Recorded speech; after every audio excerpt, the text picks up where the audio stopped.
4 years ago, on this Sunday, we gathered together for the very first time as a new church.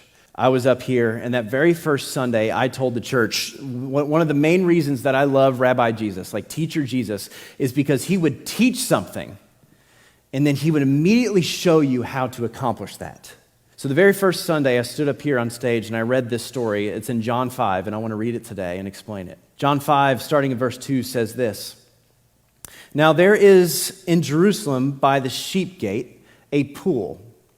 In Aramaic, it's called Bethesda, which has 5 roofed colonnades. In these, inside of it, there is a multitude of invalids, blind, lame, and paralyzed.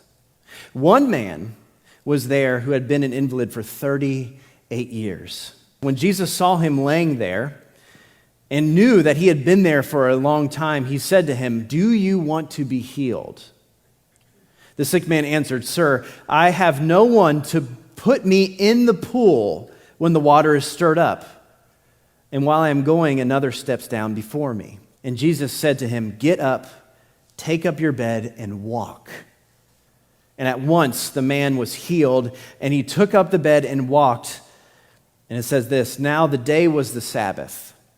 So the Jews said to the man who had been healed, 'It is the Sabbath. It is unlawful for you to take up your bed.' But he answered them, 'The man who healed me said that to take up your bed and walk.' And they said to him, 'Who is this man that said to you, take up your bed and walk?' Now the man who had been healed did not know who it was, for Jesus had withdrawn because there was a crowd in the place. And afterwards Jesus found him in the temple and said, 'See, you are well. Sin no more, and nothing worse will happen to you.'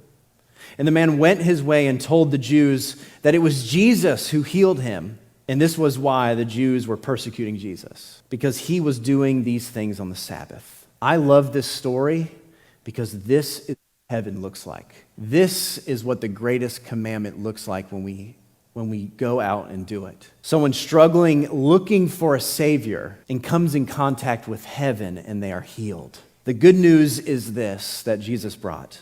The gospel is this: the Savior Jesus came down and brought the kingdom of heaven with him and freely gave it to whoever wanted it. So now, after his resurrection, you have God within you. You have heaven within you.